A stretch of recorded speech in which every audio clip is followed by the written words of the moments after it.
Hi everyone, it's me, and today let's watch the Game Theorists!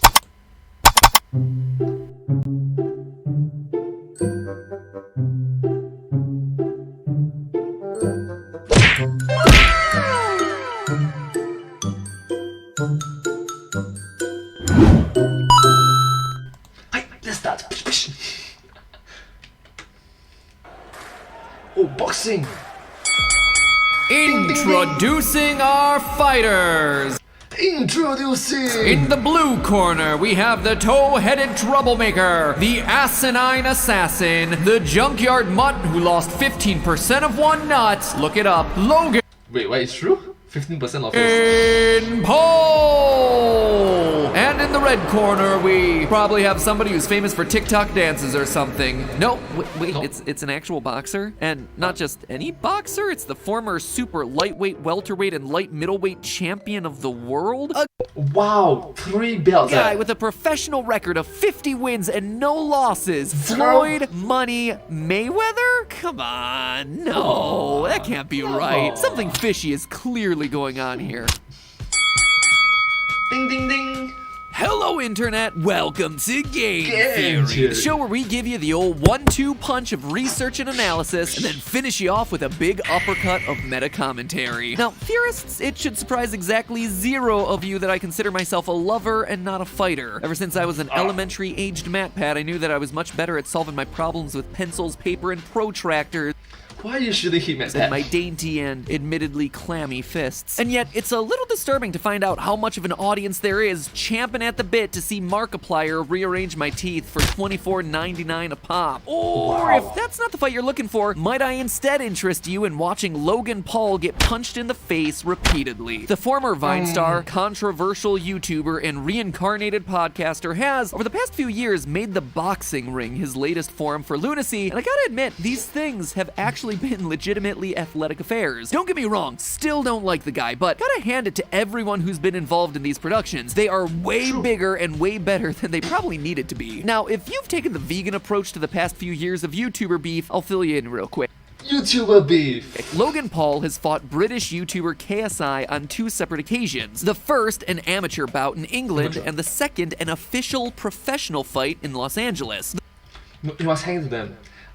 They are they are awesome, isn't it? They went from amateur to professional fights. 2 times. They are good.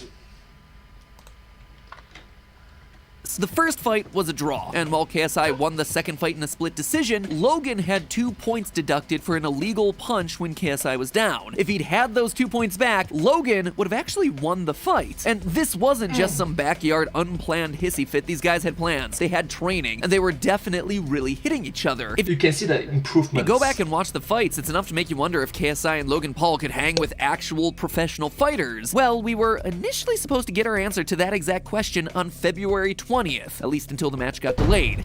Global pandemic. You see, that was when Logan was slated to be stepping into the ring against Floyd Mayweather Jr., who isn't just a pro boxer. He holds the professional boxing record for most wins without a loss. 50 wins, 0 losses. Heck, not only has he not lost, he's only ever gotten knocked down to the mat officially once, and even that was debatable. He was a world champion at multiple weight classes, and while at 43, Mayweather is a bit past his prime, his A bit past his prime. That's last true. big fight was against UFC superstar Conor McGregor, whom he beat up until the referee had to stop the fight. Now, if you're one of those people who finds Logan Paul's antics annoying, offensive, or worse, you might be saying to yourself, awesome, a professional boxer is finally gonna give this jerk the beating that he deserves. And while yes, that might be true, Floyd Mayweather here is no hero, friends. He has a long legacy of misogyny and multiple charges of domestic violence, so, you know, the whole thing is just 2 villains making a lot of money for each A lot of money. And speaking from experience, future me speaking, the fight was not that let's just say there's a lot of hugging involved. each other. I'm rooting for a sinkhole to open up under the ring and swallow both of them into the center of the earth. But failing that, it's still worth asking, Minecraft. what is really going on here? Is there a chance that this can be a legitimate fight? Can Logan Paul shock the world by being the first to beat the champion of champions? Will he sustain even more of the brain damage that allegedly prevents him from feeling empathy? Oh my god, are you kidding me? Or the I don't even know what to say. I just don't even know what to say. Yup.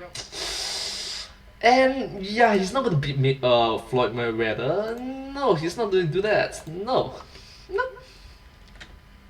A lot of hugging involved. More likely scenario, is there something fishy going on here? Put up your dukes, friends, cause today, I ain't pulling any punches. If we wanna evaluate Logan Paul's chances against Floyd Mayweather, we have to start by talking about the eyebrow-raising size difference between the two of them. Now, you might just think that Logan Paul is a big doofus, and you'd be right on both counts, but that includes being right about the word big. Logan Paul is listed at 6 feet 2 inches tall, and in his second fight against KSI, he weighed in at 199.4 pounds. This puts Logan Paul in a weight class known as a cruiserweight, and barely below the 200-pound threshold for heavyweight. By comparison, Floyd Mayweather is teeny tiny at 5 feet 8 inches tall, and in his last professional fight, weighing in at 149.5 pounds, a full 50 pounds lighter than Logan Paul. You know what they say, the bigger they are, the harder they fall, so maybe the size difference isn't that big of a deal, but in the world of professional fighting, 50 pounds is vastly different. It's vastly different. Floyd Mayweather was most recently seen fighting in the light middleweight division, which has a maximum weight of 154 pounds. In other words, Mayweather would have to go up 4 weight classes just to qualify to fight Logan in a professional bout. It's not uncommon for fighters to go up or down 1 weight class to make a fight happen, but that kind of weight disparity just doesn't happen in normal boxing or mixed martial arts. It's a size difference roughly equivalent to me fighting a 6th grader, which just sounds like a normal day in the comments section. But ooh, ouch, that burn. Ouch. boom ching. Self-conscious men might tell you that size doesn't matter, but simple physics give Logan Paul at a much higher weight a massive advantage, since the force of a punch is the mass of the person throwing it times the acceleration with which they throw. With a 50-pound advantage, Logan can throw punches 25% slower than Mayweather and still hit with the same amount of force. And if he knows his angles and spacing properly, Logan can hit Mayweather in all sorts of places where Mayweather can't hit him back. In my video about the first Logan Paul KSI bout, we talked a bit about reach advantage, the importance of having longer arms than your opponent, making it possible to hit them at a distance when they can't hit you back. Logan Paul's reach is 76 inches, and though Floyd Mayweather has relatively long arms for a fighter his height, his reach is only 72 inches. That creates 4 inches of what's known as the pocket. And again, it might not sound like all that much, but if you're thinking of boxing as a sport of precision, 4 inches is the difference between grazing someone's nose and reaching through their skull and into their brain. True. That's absolutely true. The difference between like and the difference, right? The pocket. So do we have any fights with comparable size differences that we can use for reference? We sure do, but only in heavyweights because there's no upper weight limit. A good example would be the 2009 bout between heavyweight champion Nikolai Valuev and challenger David Haye. David Haye was a heavyweight at 6'3", 217 pounds, but Valuev, nicknamed the Russian Giant, dwarfed him at 7 feet tall, 316 pounds. In the end, 9 extra inches and 100 pounds didn't end up mattering as David Haye defeated the much larger opponent by ducking under punches, moving around the ring much faster than Valuev, and scoring on counter punches to win by decision. So if Logan Paul's size advantage isn't a guaranteed win, that means the fight is going to come down to technique, and that means Logan Paul is in deep trouble against one of the most technically sound fighters of all time. Yes, and one way to counter techniques is to not make the person use technique in the first place. Let's just say there's a lot of hugging involved.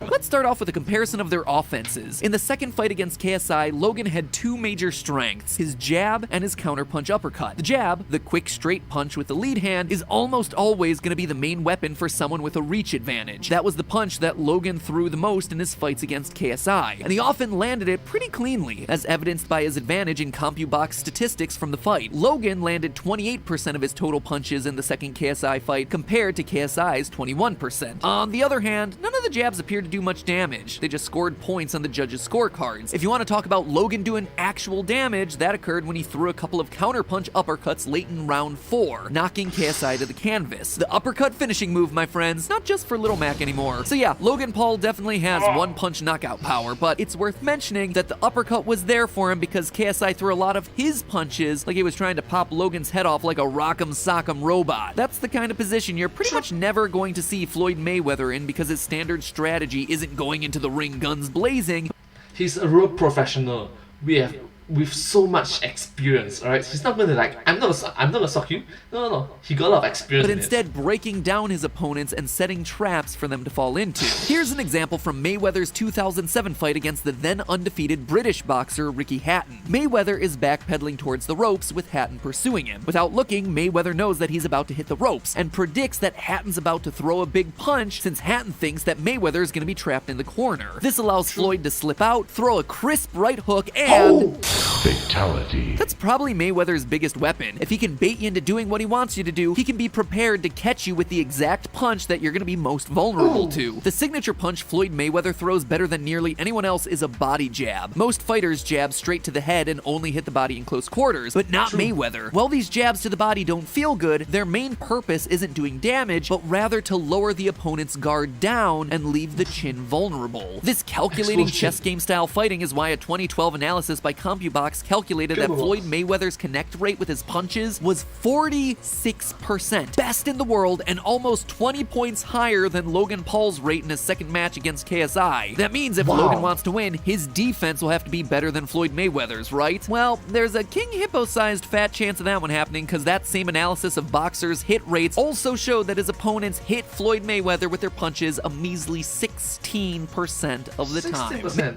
So, just saying again, one more time, if you are, historically speaking, if his opponents is unable to connect punches to him, and you want to be able to not lose, maybe try making him unable to use his punch as well.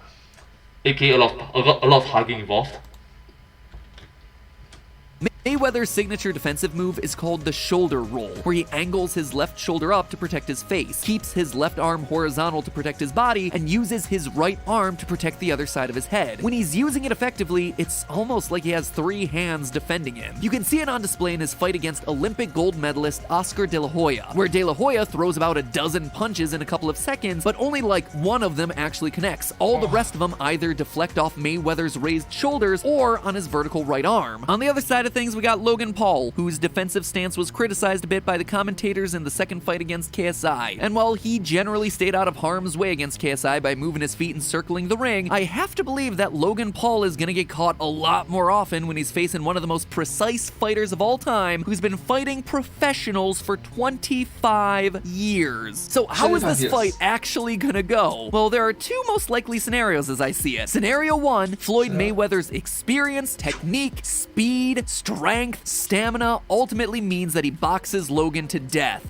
And a lot more, other than stamina, strength, speed, techniques, experience, a lot more involved. Whether by setting a big trap to end the fight with one big punch, or just by scoring points and staying out of trouble the whole fight. Scenario 2, shenanigans. Doesn't this fight seem a little strange to you? Why on earth would Floyd Mayweather accept a fight against a relative amateur, someone 50 pounds heavier than he is who's never won a single publicized fight? Well, 2 reasons really. First, the clout. Logan and his brother Jake, as much as I hate to admit it, are the 2 biggest things to happen to boxing in recent history. Since Mayweather's last fight, in fact, his 2017 bout against UFC superstar Conor McGregor. Oh sure, don't get me wrong, there have been plenty of talented boxers and big matches in the intervening years, but when it comes to increasing search trends for boxing online, increasing search trends and getting new viewers, especially younger viewers interested in the sport, nothing compares to the influences of the Pauls. And Mayweather, being smart, knows that a bout like this will bring him even more clout in the industry, more public awareness online, especially since it's been nearly 5 years since he was last in the spotlight. Second, and the most obvious answer, is Floyd's nickname, Money. A match like this would obviously be profitable for a lot of reasons, but there's one stipulation here that Floyd might find exciting that you might not think about. about. Consider this. We know why a retired Mayweather would fight a YouTuber. Continued relevance, more money, etc. But why would Logan want to fight someone almost certain to beat him senseless? Getting pummeled by Mayweather is almost certainly going to get him laughed out of a boxing career before his career even gets started. Unless, of course, he doesn't get pummeled. You see, you have a lot of people eager to get into the ring with Floyd Mayweather. A match against him, even in an exhibition setting, can make a star. Provided, of course, that you don't embarrass yourself. And the thing about boxing is that, well, there's a lot of ways to ensure that you don't embarrass yourself. Boxing is full of matches that are,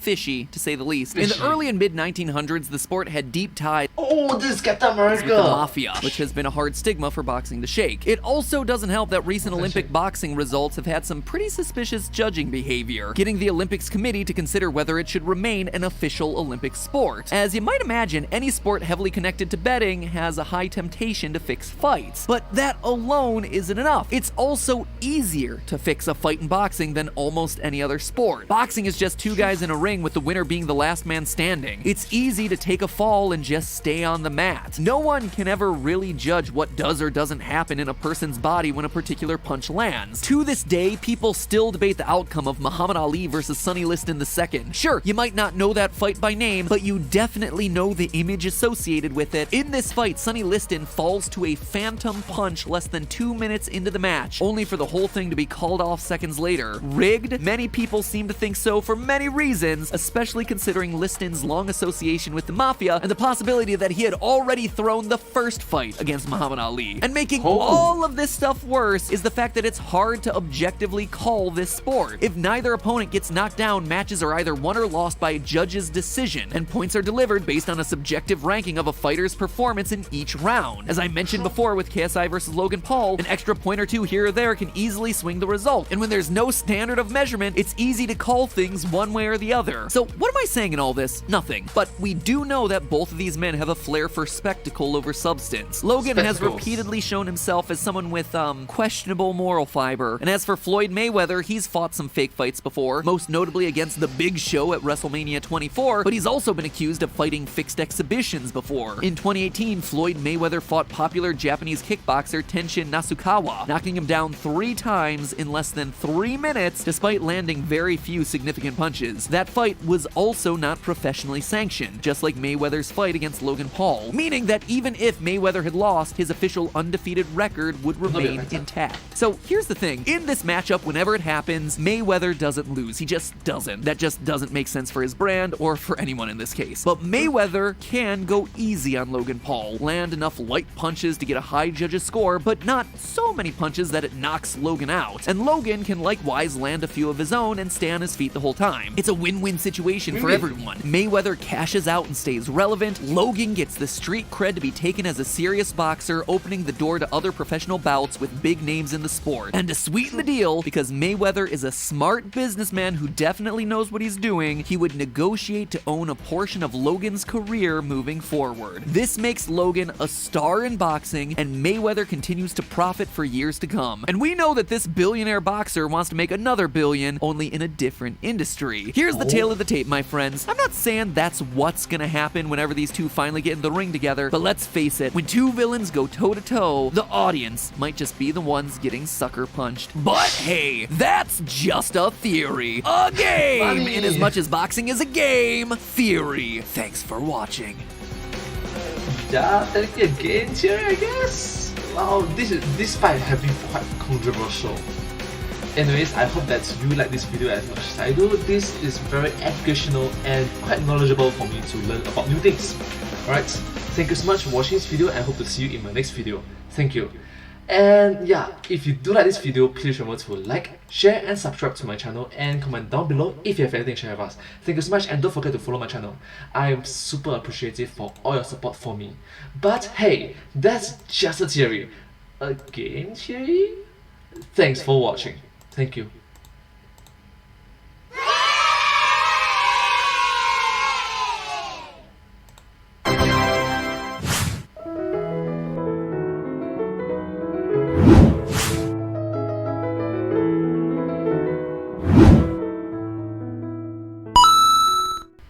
Thank you so much. much for watching this video. This video came out from my YouTube channel Game Theories in the year 2021.